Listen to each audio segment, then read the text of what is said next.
Hello everybody and welcome to today's reconvened Audit Committee meeting. This is not a public meeting but a meeting the public can attend. I am Councillor Jane Cox, Vice Chair of the Audit Committee. Before we commence, I would like to outline the domestic arrangements for the meeting. We are not expecting a fire practice today. If the alarm sounds, please leave the chamber, then turn right and proceed down the stairway and through the emergency exit on the ground floor. The assembly point is in the public square in front of Cast, beyond the fountain. Anybody with mobility issues should wait in the refuge area near the lift and use the intercom to call for assistance. This meeting will be recorded and published on the Council's website. By entering the Council chamber, you are accepting that you will be recorded and your images will be retained and broadcast by the Council. If anyone intends to record today's meetings, please ensure this does not disturb the conduct of the meeting. Please ensure that your mobile phones are switched to silent mode. Thank you. So, item number 1, apologies for absence. I've received apologies from Dr Stuart Green, co-opted member, Councillor David Carroll and Councillor Jason Charity. I think that covers everybody. Yeah. Item 2, exclusion of the public and press. There are no items where the public and press are to be excluded on today's agenda. Item 3, the Counter Fraud Activity Report 26-27. As all members have read the report, can I ask Faye if she wishes to bring any specific items to the members' attention or has anything to add since the report was drafted? Thank you, Councillor Cox. Just to say that this is a standard annual report setting out the fraud assessment for this authority, culminating in the counter-fraud plan, which is included within the internal audit plan. I'm aware training has been provided to members and happy to take questions. Does any member have any questions?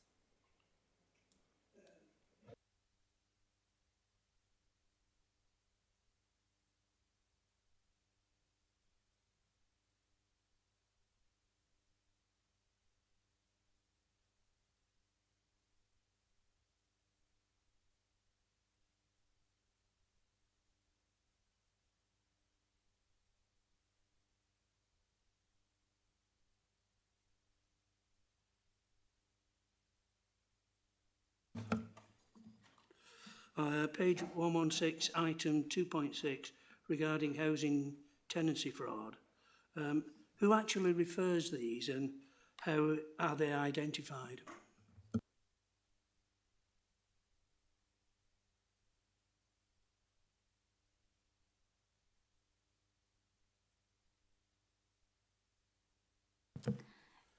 Sorry, Councillor Jackson, who actually refers them, as in from members of the public or? Sorry, who actually identifies the fraud? Is the referral from St Ledger or is there a check, as the application is made by the fraud section? Yes, Councillor, it's from both, and we also receive a number of matches through the National Fraud Initiative as well, so it's from a multiple number of sources.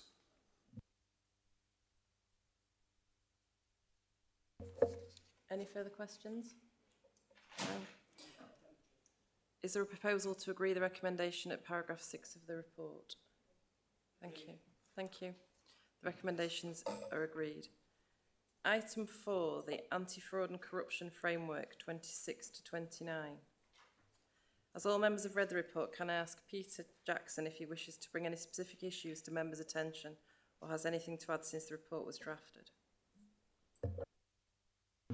Yeah, so just very briefly, Chair, the framework is subject to a 3-yearly overhaul. This edition is now version 7 of the document since its creation. It includes a reference to the Economic Crime and Corporate Transparency Act 2023. That's the main addition to it. And also the associated failure to prevent fraud offence that it introduces. Updating also the sanctions policy to reflect the latest stance from the CPS in deciding whether prosecution is in the public interest. Happy to take any questions, Chair. Does anyone have any questions?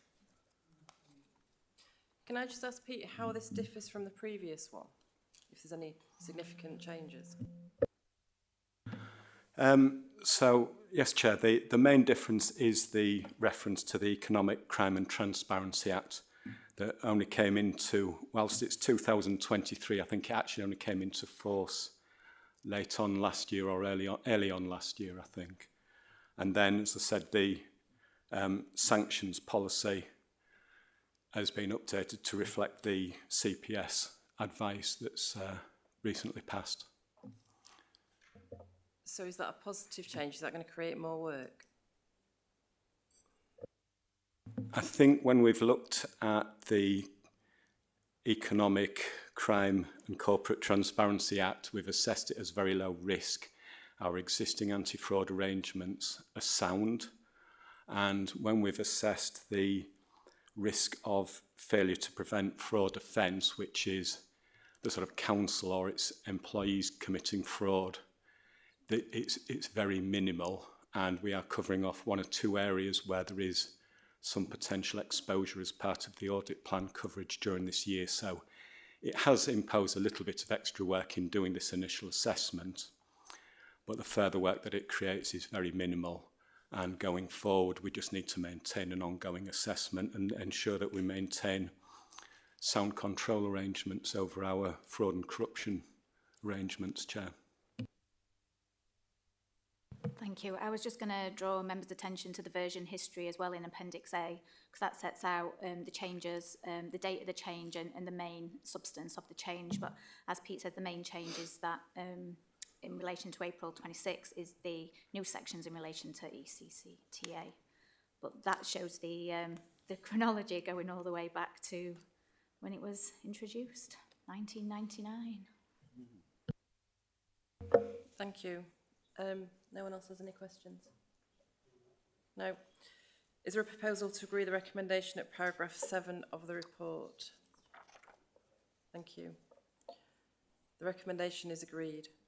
Item 5, the Internal Audit Charter and Strategy. As all members have read the report, can I ask Peter Jackson, Head of Internal Audit, if he wishes to bring any specific issues to the members' attention or has anything to add since the draft has been reported?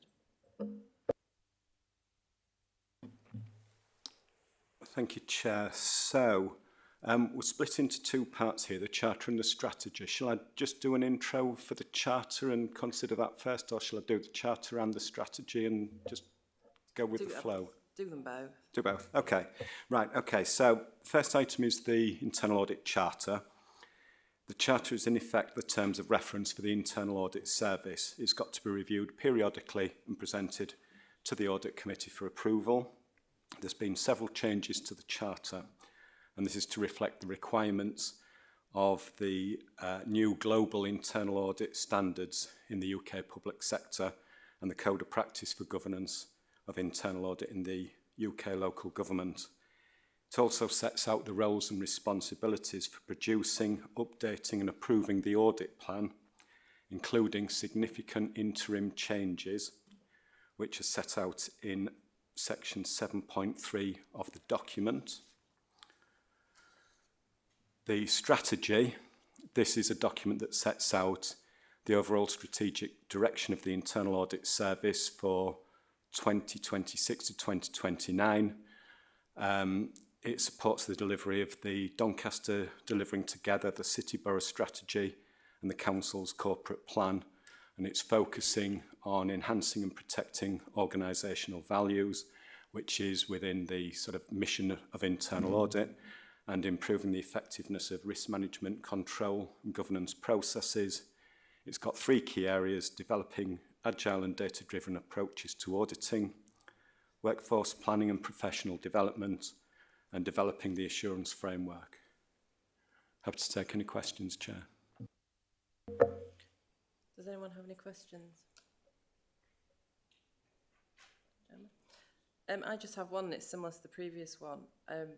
So it says in paragraph 3, there's a reference to changes to the Charter, but it doesn't specify them. So what are the main changes?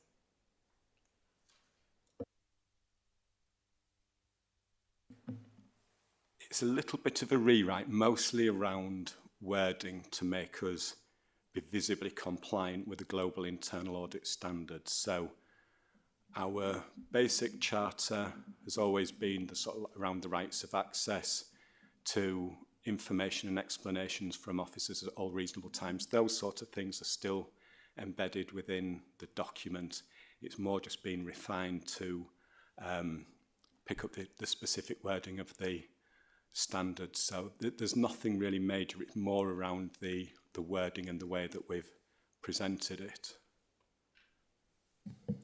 Thank you. I just want to pick up on, as Pete outlined in his intro, particularly the significant changes. This has been something that we've discussed at previous audit committee meetings in terms of so the aim of the charter is to try and outline what changes will come to audit committee for agreement, and which kind of, as Pete's managing the service, will be just part of day-to-day managing the internal audit plan. And I think what the aim is behind the plan as well, which we're going to come on to, is about that kind of agile, that flexible. So that's kind of covered in the charter as well, about it needing to be flexible in terms of what we need to cover and how we need to cover it. So Pete has done quite a bit of work working with others in terms of how could we define significant changes to the audit plan, and that's kind of been built into here. We have looked at other councils to see other councils what they've kind of got in their charters, and it's not specifically defined in that many. So this is something that we're trying to bring in.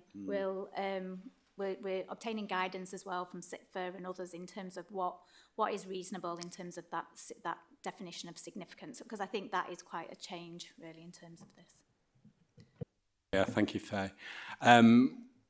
We do talk in the internal audit plan about how we're going to sort of work with yourselves in applying that operationally and with senior management to be able to apply these significant interim changes. As Faye says, it's still very early days for the new standards, and that is perhaps the most significant thing there, where it's talking about defining it, whereas the previous standards were quite silent on that issue. Thank you. Does anyone have any further questions? No? So, is there a proposal to agree the recommendations at paragraph 6 of the report? Thank you. The recommendations are agreed. Right, so the internal audit plan. As all members have read the report, can I ask Peter Jackson, Head of Internal Audit, if he wishes to bring any specific issues to members' attention or has anything to add since the report was drafted?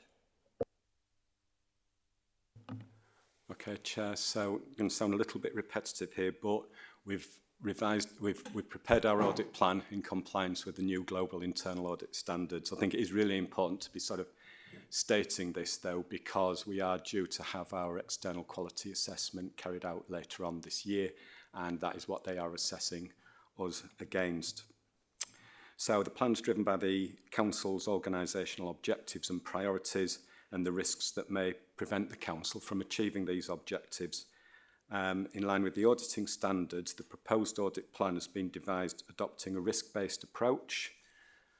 Detailed consultation and desktop review processes identified a long list of audits, which is then reassessed to agree the priorities and inform the Q1 audit plan for 26-27. For quarters 2 to 4, a rolling work plan sets out a wider list of identified audit priorities, which are reassessed each quarter to determine the priorities at that time. This ensures that the plan remains flexible and responsive to Council's needs.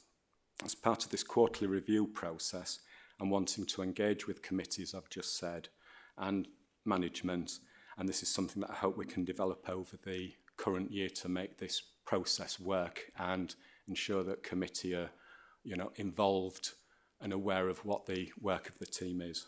Happy to take any questions, Chair.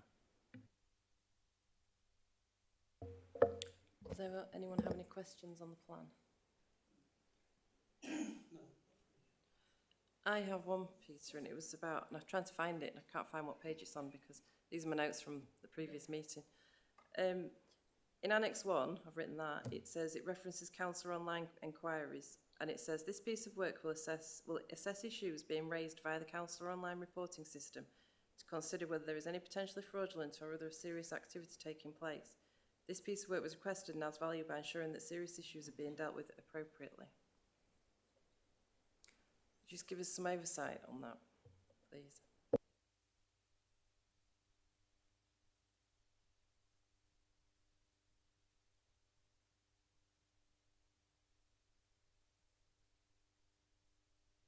Sorry, Chair. Okay, so we've got two pieces of work focused around the councillor online system. The first one is looking at how it operates. Is it fit for purpose? Is it efficient and effective? And we're looking at how that's being currently developed within the council. I think the development work is quite well advanced by now. It's been well underway for over a year. And the feedback is that it's perceived to be a lot better than the previous one. This piece of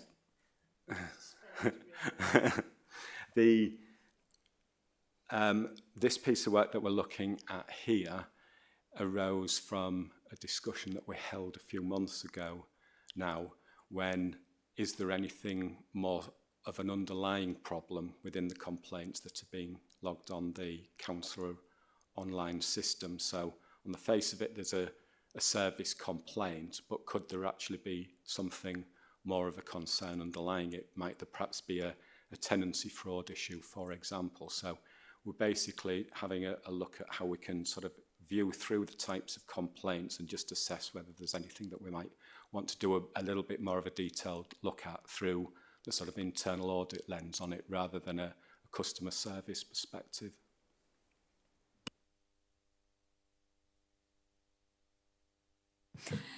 I think it's just having a look, a high-level look in terms of the types of complaints and just seeing if there's anything that internal audit feel it might be worth digging into. It might be a quick look and actually that's completed. It's just about making sure that we're looking at all sources of information really in terms of identifying things. I think it's more a kind of check really in terms of if just checking if there's anything that we're missing. Yeah, that horizon scanning. I think we could have a whole meeting on councils online, to be fair, if you'd like one. Is there anything else on here that you feel you should bring to the attention of the committee at this point? Thank you. The only thing I wanted to mention was since we produced this report, there's been the council meeting and the motion in relation to the rescinding the borrowing, which includes actions in relation to the audit plan. We currently have a line in the audit plan which is client-side monitoring of DSA regarding the opening, to provide advice and assurance on the governance in place, shareholder decisions, client-side monitoring, and deliver any specific work requested identified via the monitoring arrangement. So I think that covers really in terms of doing the work that was included in the motion. I did just ask Pete just to double check if he felt there was any change that we needed in terms of the plan, but I'm just conscious that's in Q1 already, so it's already in the plan, so we'll be doing that work. Yeah, I think can I just add the phrase client-side monitoring? Yeah. Can you explain what you mean by client-side as opposed to some other side?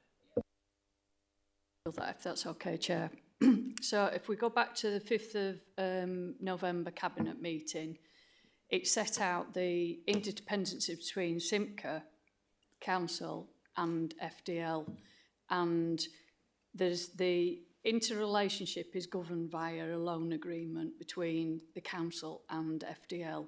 FDL will be under obligations on a regular basis to produce management information, performance information, and report that into the Council.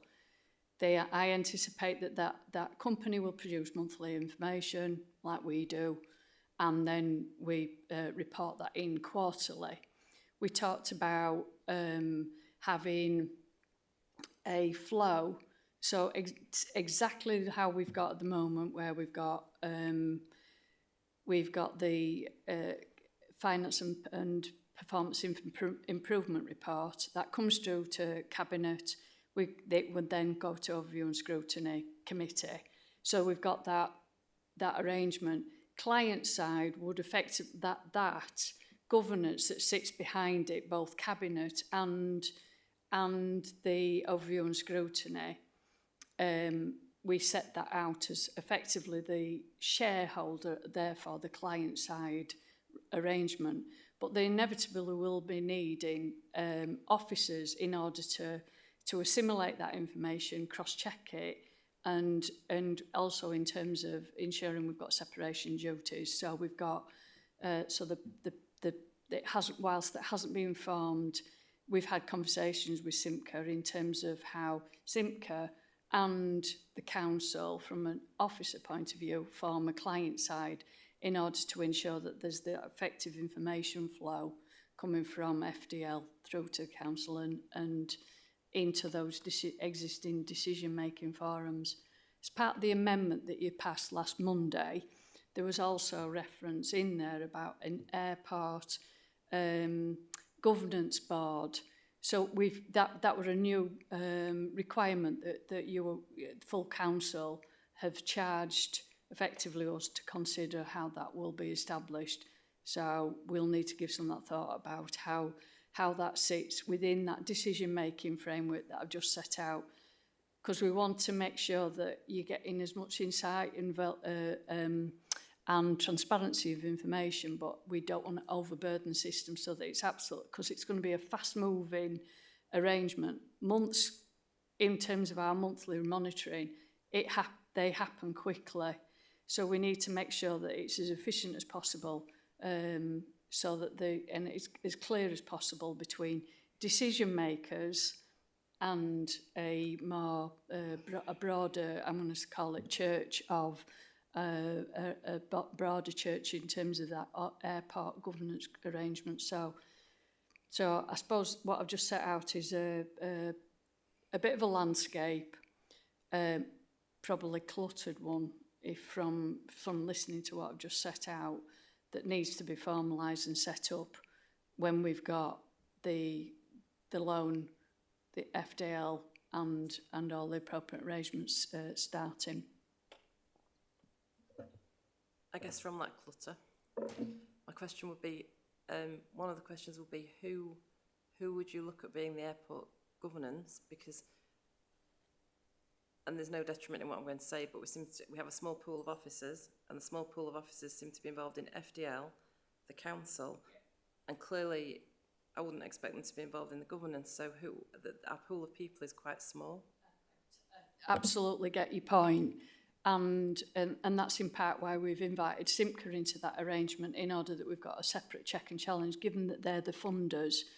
But in terms of our conflict of interest, that was a matter that was raised by external audits as part of the last year's accounts. So we've taken advice on that matter. The intention is to act on the advice that's been provided, and we'll formulate that, but there definitely will be separation of duties. So there's, like, just to illustrate, I, as a director, I will sit on FDL, Faye will sit on the other side in terms of the client from an officer point of view, but that would need, you know, what I'm describing is the more important role is around decision makers and where the information flows. And that is quite clear, to me anyway, that FDL has got a role in terms of running the company. The council, as the shareholder, has the responsibility of keeping oversight through cabinet and of view and scrutiny. So, sorry, but we'll set all that out. No, I guess it still comes back to the people that are reading the information, understanding what they're reading. Does that make sense? Because you know, we're clearly not financial officers, and we need to be able to understand what we're reading to make sure that we're understanding it in the correct way, because you don't want anyone to assume they're reading something that's absolutely fine when actually it's just buried in lots of numbers and lots of words, and it's not absolutely fine. So I hope by you've got your section 151 that'll be sat on client side. I'm hoping that Simca from their programme management will come into that, and the people we've been engaging with is the section 73 officer, Gareth Sutton, and it might be Laurie Thomas. She's the programme manager that sits on Simca's side. So you will have senior leaders that have got that ability to look at the information that's been provided and support you in that governance role. Thank you. Just to say initially, I think it's kind of split client side, making it clear that it's not from a FDL perspective. This is from a CDC perspective, so from the client in terms of it's future-proofing it, because obviously Q1, that's unlikely to be in place, but it's just future-proofing it in terms of that wording. But it is very much looking from a CDC perspective, so really thinking in terms of if through those monitoring discussions there's any concerns raised, then it's in the plan, so I can have a conversation with Pete and said, can you have a look at this? I'm concerned about this. The other avenue that we've got as well is to obtain independent advice still. So we are working with advisors as well in terms of, and we need to kind of be able to provide that and to members as well in terms of that oversight. So we can bring that in, and yeah, I'm trying to get Simca to join in terms of those monthly monitoring discussions as well. So because the more people that are monitoring it, having a look at it, the better. And I'm sure you don't sound overly confident colleagues about Simca. Joining in the month.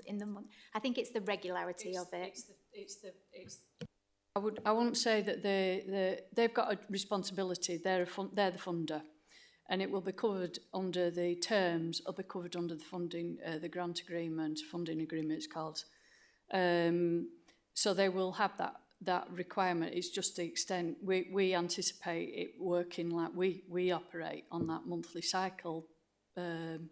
So it's about their level of resource really. So, and because we've been, the position we've been in over the last few months, I think that's we've been concentrating on other matters as opposed to formalising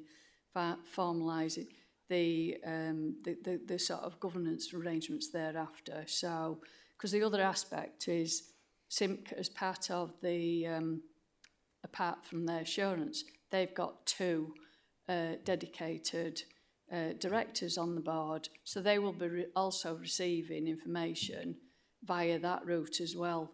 So it's probably just going to see how it works, because they may feel that actually by appointing two directors into the company, then they've already got that angle boxed off. The argument I've put back to them is their directors have got that fiduciary responsibility to the company, so once they're in the tent, they'll be part of the company. That's why they still need to have that check and challenge in the way that we're talking about. So I think the other thing we've left kind of open at the moment in terms of that client side and that monitoring, and as Debbie says, we've not really worked through it all yet, but it's that I might need somebody, to kind of support me really in terms of advising as well. So we might get some kind of independent advisor really in terms of that monitoring as well. But we need to see how it progresses and assess what we need. Have Simca nominated two directors yet? Yeah. Okay. Yeah, they've gone through under a recruitment process in the same way that we have. So their NEDs have, they appointed an agent to secure NEDs, and they've appointed them. We haven't mobilised because the company's not been set up. It's not got capitalisation, so there's but the two people in the wings that are waiting. And are these people are they directors of Simca? Are they part of Simca? Simca have appointed an agent, a recruitment agent to search. The search has appointed two people and there will be, when we set the company's already set up. I'm going into quite a lot of detail here on one element, aren't we? The company's already set up, as you know, with directors, but when we've got more certainty around the capitalisation, we'll then put them on the company's house as directors. Are these directors remunerated then? With Simca. Yeah, it was reported that whoever Simca appoints, they would have aviation knowledge. Yes. Yeah, so one's got aviation, they're specific in their requirements, one aviation and one commercial. Yeah, I haven't met them, and I haven't looked at their CVs, but that's what they show me. That was their requirements, and that's what the process they've gone through.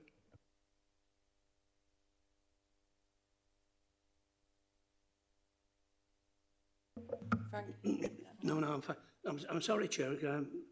Can we go back to item 10, which was the annual report of the Head of Internal Audit, because Peter wasn't actually here, and that is where the adjournment was done. No, we did item 10 last time. Sorry. We did item 10 at last meeting. No, I'm sorry, I'd got it as the point of adjournment because I'd got several questions which were never asked. Can we just confirm when we adjourn? We did take an action away for Pete to review a specific item, so we were thinking about bringing it back to the next meeting. Well, sorry, the specific item was item 3, where he referred to, however, he will further note the vulnerability of being able to maintain this opinion for the 2026-27 year, and that was challenged by the chair at the time. Yeah, and we took away an action, or Pete took away an action to review that wording and bring some, and what we were thinking was we'll bring a further report to the next meeting, scheduled meeting, where we can then present that report and Pete's thoughts on really in terms of those queries from members. So that isn't time specific. So Pete, and I think in terms of the 25-26 opinion, that was fine. It was that vulnerability looking forward, wasn't it? So that's where we can bring something to the next meeting, and then so hold the question, have a look at the report that Pete presents, and then it may be that we can cover that next time. So the full report is going to come back to audit. Yeah, we'll bring Pete's annual audit opinion to the next one, including consideration of the points that were raised. I was going to say, Councillor, actually, I think that's what we agreed at the last. Bear in mind, this is the second half of the first meeting. Third. So we're still in that first meeting that we've been doing for months. So yeah, it was agreed at the last meeting, which is still this meeting, that would come back to the next meeting, if that makes any sense. So is there a proposal to agree the recommendation at paragraph 10 of the report? Thank you. So, as all members have read the report, can I ask Thelina, Senior Manager of Public Sector Audit at Grant Thornton, if he wishes to bring any specific issues to members' attention or has anything to add since the report was drafted? Chair, I'll take it if that's sorry, okay. Georgia. No, that's okay. No problem. So I'll just quickly pull out a few highlights. So this is our audit plan, which sets out the work we're going to do under the Code of Audit Practice for the Council for the year ending 31st of March 2026. So page 5 of our report, which is page 251 of the original agenda papers, sets out kind of just the summary of the plan, if you like. So it sets out the significant risks we've identified, of which there's 3. They're nothing unusual for a council, a local government organisation. It's nothing specific to Doncaster. You'll see these in most audit plans for a council. We set out our materiality, which we've determined. We've increased materiality this year because there has been a change in the guidance allowing us to do that. But we have assessed whether that, the risk associated with the council's financial statements allows us to do that, and I'm satisfied that it does. So we've raised materiality this year. And of course, there is the group audit because you have St Ledger Homes, so we'll also look at the consolidated financial statements.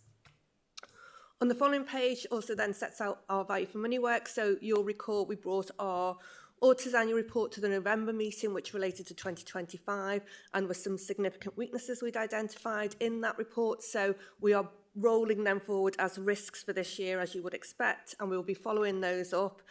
Looking at kind of the actions the council's put in place to address our recommendations, and we'll report back to you when that work is complete, and that is already underway, that work.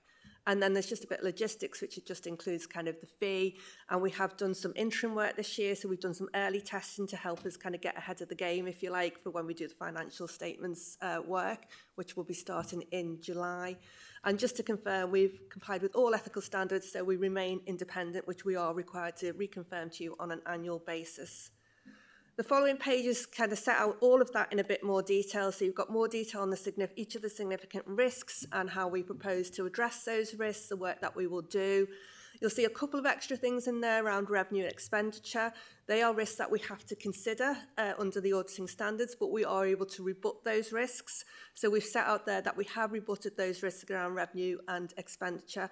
However, we will still be doing our usual kind of audit testing, audit sampling on the transactions. So we will still be doing quite a lot of work on them. We just don't consider them what we term a significant risk. So really the rest of the report just puts the flesh on the bones of those things that I've just gone through. We'll follow up all our prior year recommendations and report back to you on those. I'm really just happy to take any questions on the detail if members have any.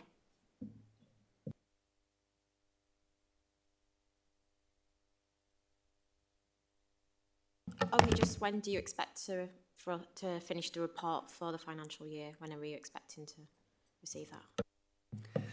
So the work will commence in July and we anticipate bringing our reports to the November committee. So that will be the audit findings report, which is the financial statements work, and the auditor's annual report, which is the value for money work. So we anticipate reporting to November committee and then hopefully signing my opinion shortly after that. Debbie? Can I just ask Georgia, with all the clutter, as Debbie referred to it as, will Grant Thornton have oversight of the new governance arrangements and have an opinion on whether they are suitable for the amount of money that we're spending? So initially, our VFM work covers the period to 31st March 2026. So that's what we'll concentrate on, but we do have to take a forward look as well, and especially because some of our key recommendations are around conflict of interest, are around the governance for the airport. So we will pick up the actions directly related to them, but I've also made a few notes from today to refer back to the VFM team to kind of speak to officers to get that picture of, because as you say, I think it sounds like it's quite early stages in those specific specific kind of arrangements.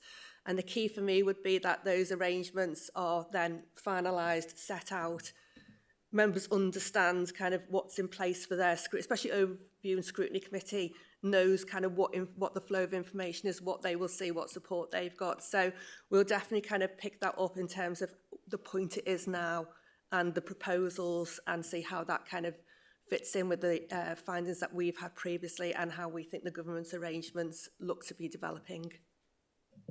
So would that be included in the November report? Yes, so as much, we'll obviously have to have a cut-off at some point so we can report to you, but anything that we can kind of look at that is kind of available for us in the point up to then, so, you know, July, August, September, when we're still doing the work potentially, we'll be kind of talking about the development of those arrangements, what they're looking like. Obviously, until they are in place, we can't make an actual judgment on them, but what we can do is say, what's the proposals? Does that sound in line with what we'd expect? And we'll report back to you on that. So would be, as FDL is 100% owned by Doncaster Council, would Grant Thornton have the authority to audit that company in the way? No. Because it does it have the authority over St Ledger, or am I getting that wrong?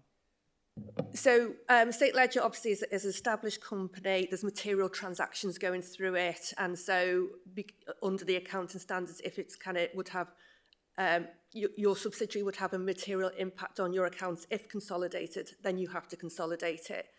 FDL is not at that point yet, is my understanding. So it's under the Companies Act anyway, that one. So it's kind of slightly different. And also it's not at the point where there's kind of transactions going through it to be kind of consolidated in financial statements, is my understanding. But moving, I think my question is, moving forward, would Grant Thornton or the external auditors have the ability or the right to go and audit that? So two different things, and I think you're asking a question about, because there's potential conflict here as well. So the company will have its own auditors, as has St Ledger. What Georgia's referencing is the consolidation then, and then so there's like a bit of a double whammy.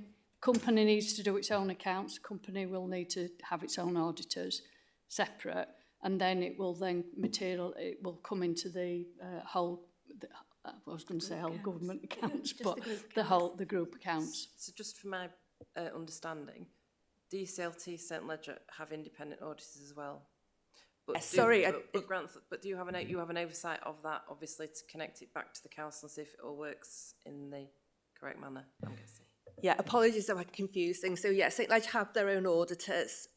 They produce their accounts and they're audited, and then those accounts are consolidated into the council's group accounts. And as part of our audit, we look at the consolidation transactions, how they've been consolidated. And we also write to St Ledger's auditor to get assurance from the work that they've done. And if we wanted to, potentially we can inspect that work or get more detail from them. And it will work the same way once FDL is properly up and running and has material transactions going through it.